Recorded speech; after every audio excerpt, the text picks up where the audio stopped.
எல்லோருக்கும் வணக்கம். எல்லோரும் நன்றாக இருப்பீர்கள். இன்றைய தலைப்பு, ஜாதகத்தில் நீங்கள் அமாவாசை திதியில் பிறந்துள்ளீர்களா? அப்போ இது உங்களுக்கான வீடியோ தான். பொதுவாக அமாவாசையில் பிறந்துட்டாலே திருட்டு பயலாக இருப்பான், வஞ்சகம் நிறைஞ்சிருக்கும், ஏச்சி பிழைப்பவனாக இருப்பான், சுயநலவாதியாக இருப்பான் அப்படின்னு சொல்கிறது ஒரு வழக்கம். அப்படி இல்லைங்க. அமாவாசையில் பிறந்துட்டா எல்லாருமே அப்படி இருக்கிறது இல்லைங்க. அமாவாசைன்னா என்ன? அதாவது சூரியனும் சந்திரனும் ஒரு ராசியில் ஒன்று கூடுறது, அதுதான் அமாவாசை. அதாவது ஒரே ராசி கட்டத்தில் சூரியனும் சந்திரனும் இருந்தால் அவங்க அமாவாசை திதியில் பிறந்திருப்பாங்க. சிலர் பிரதமை திதியிலையும் பிறந்திருப்பாங்க, சிலர் சதுர்தசி திதியிலையும் பிறந்திருப்பாங்க. அப்படி பிறந்தவங்களுக்கு சூரியனும் சந்திரனும் ஒரு ராசி கட்டத்தில் இருப்பாங்க. பொதுவாக சூரியன்னா என்ன பாருங்கள். சூரியன்னா பித்திருக்காரகன். அவங்களுக்கு வீரம் நிறைஞ்சவங்களாக இருப்பாங்க, விவேகமாக இருப்பாங்க, வேகமாக இருப்பாங்க. சூரியனாலே அரசன், சூரியனாலே அரசு, சூரியனாலே தந்தை, பிதாகாரகன். தன்னம்பிக்கை உள்ளவங்க. தன்னை சுற்றி எப்பயுமே ஒரு ஒளிவட்டம் இருந்துக்கிட்டே இருக்கும். நல்லதுக்குனாலும் சரி கெட்டதுக்குனாலும் சரி முன்னாடி நிற்பாங்க. அதுதான் சூரியன். சந்திரன் யார்? மனோகாரகன், மாதா காரகன். உடல் மனத்துக்கு காரகனாக இருக்கக்கூடியவரே அவர் தான். தேக ஆரோக்கியத்துக்கும் காரணமாக இருக்கிற நல்லது தான். அதனால் ஒரு ஜாதகத்தில் சந்திரனும் சூரியனும் வலிமையாக இருக்கணும். அப்படி இருந்துட்டால் அந்த ஜாதகம் சிறந்த ஜாதகம் அப்படின்னு எடுத்துக்கிடலாம்.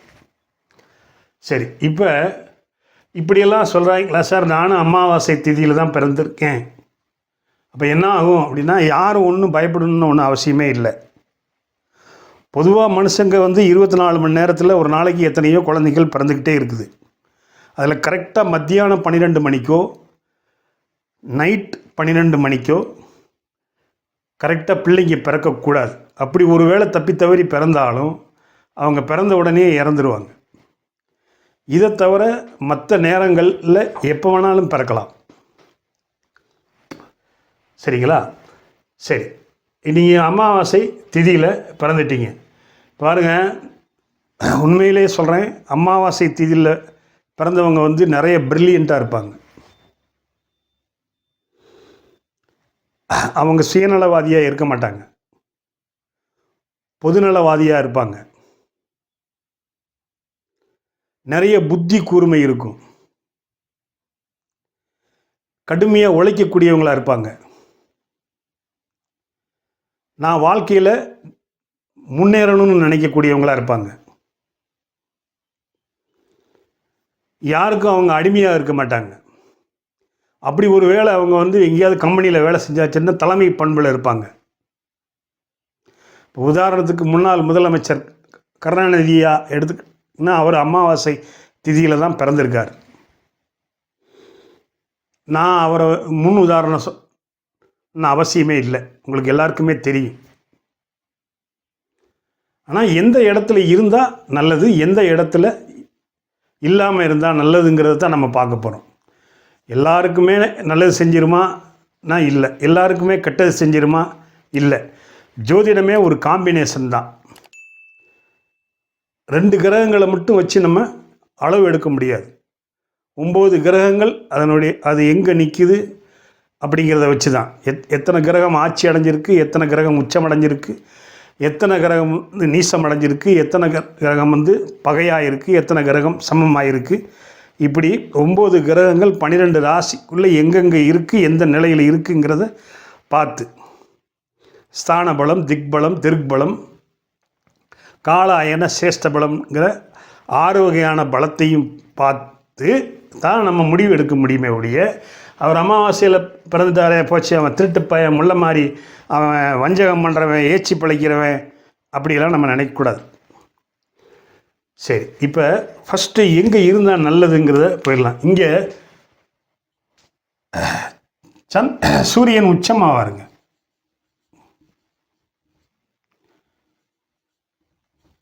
அப்போ இங்கே இருக்கலாம். இங்கே சந்திரன் உச்சமடைவாருங்க. இதுதான் கருணாநிதி ஐயா ஜாதகம். அவர் ரிஷப ராசி, கடக லக்னம், லக்னாதிபதி உச்சம். இதை குரு வேற பார்ப்பார். சரிங்களா? இந்த 2 இடம் சிறப்பான இடம். அடுத்து 2 இடம், இந்த இடம்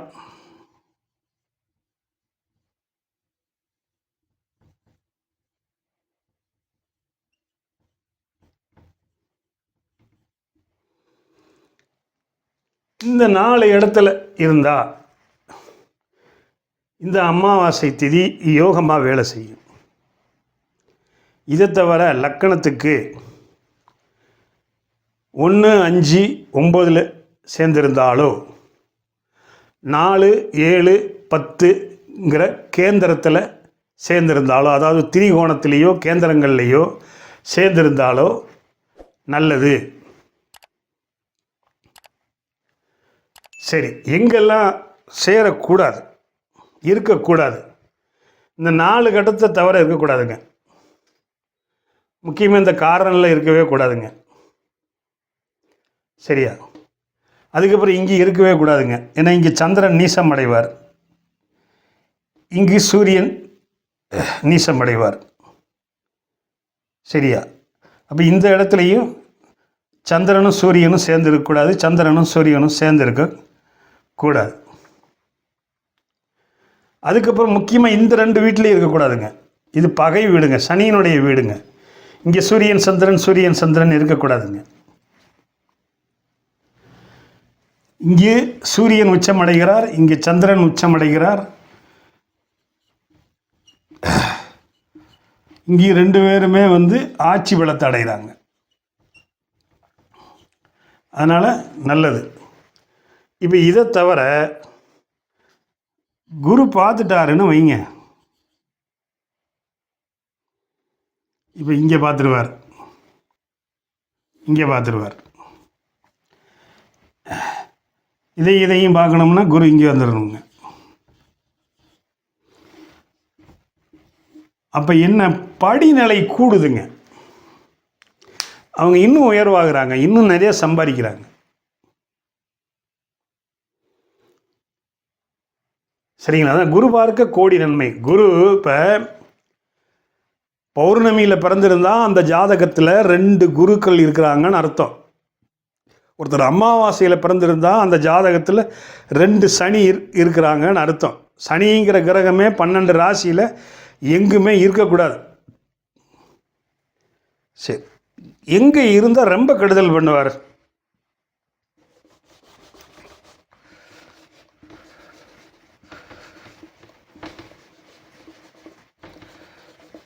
நான் சொல்லிட்டேன், திரிகோணத்தில் 1, 5, 9 இருக்கலாம், 4, 7, 10 இருக்கலாம். இதுதான் நல்லது. ஆனால் இருந்தாலும் குரு பார்வை கிடைக்கணுங்க, இல்லை ஒரு சுக்கிரனுடைய பார்வையாவது கிடைக்கணுமுங்க. இப்போ இங்கே சந்திரன் இங்கே கூடிட்டாங்க. இப்போ வீடு கொடுத்த சனியை நீசம் ஆயிட்டார். மொத்தத்திலேயே இந்த இந்த இந்த வீடு இருட்டாயிருச்சுங்க. இந்த பாவகமே கெட்டு போச்சுங்க. இது நார்மல். இப்போ இதோடு செவ்வாய், ராகு, இது மொத்தமாக கெட்டு போச்சுங்க. ஆர்டிசி குழந்தைகளோட இருக்கலாம். இவங்க தான் மன தைரியம் இல்லாதவங்க, திடம் இல்லாதவங்க. இவங்க தான் இந்த திருட்டுத்தனம் செய்கிறவங்க, வஞ்சகம் செய்கிறவங்க, கொலகாரங்க, ஏச்சி பிழைக்கிறவங்க எல்லாமே இப்படி அமைஞ்சிட்டா தான் உண்டு. இதை நீங்கள் எங்கே வேணாலும் போட்டுக்கோங்க. ஆனால் அத்தனைக்கும் விதிவிலக்கு ஒரு குரு பார்த்துட்டா போதுங்க. ஏன்னா சில பேர் சொல்லுவீங்க இல்லையா, எனக்கு அப்படி தான் சார் இருக்கு, ஆனால் எனக்கெல்லாம் அப்படி ஒன்றும் செய்யலைன்னா குரு பார்த்துருப்பார். 2000 வாட்ஸ் பல்பு இங்கே விழுகுதுங்க. அப்போ இங்கே இருட்டு வந்து அப்படியே வெளிச்சம் கொடுக்குதுங்க. சரி, அதனால் வந்து நீங்கள் அமாவாசையில் பிறந்திருக்கீங்கன்னா ஒன்றும் கவலைப்பட வேண்டாம். விதின்னு இருந்தால் எத்தனையோ விதி விலக்குகள் இருக்குது. சரியா, ஒரு விதி இருந்தால் அதுக்கு 1000 விதி விலக்கு இருக்குது. அதனால் பார்த்துக்கோங்க. நம்ம அடுத்து சப்ஜெக்டில் வந்து பௌர்ணமியில் பிறந்தால் அவங்க எப்படி இருப்பாங்க அப்படிங்கிறத பார்க்கலாம். உங்களுக்கு புரிஞ்சிருக்கும்னு நினைக்கிறேன். இந்த வீடியோ பிடிச்சிருந்தால் லைக் பண்ணுங்கள், ஷேர் பண்ணுங்கள், சப்ஸ்கிரைப் பண்ணுங்கள், பெல் பட்டன் அமுக்குங்க. ஆளுங்கிற ஆப்ஷன் அமுக்குனீங்கன்னா நான் போடுற ஒவ்வொரு வீடியோவும் உங்களுக்கு நோட்டிஃபிகேஷனாக வந்து சேரும். நமது நேயர்கள் ஆள் போல் தலைதலைத்து அருகது போல் வேரூன்றி மூங்கில் போல் கிளைகளைத்து முதியாமல் வாழ்ந்திருக்க வாழ்கவன வாழ்த்தி அமைகிறேன். வணக்கம்.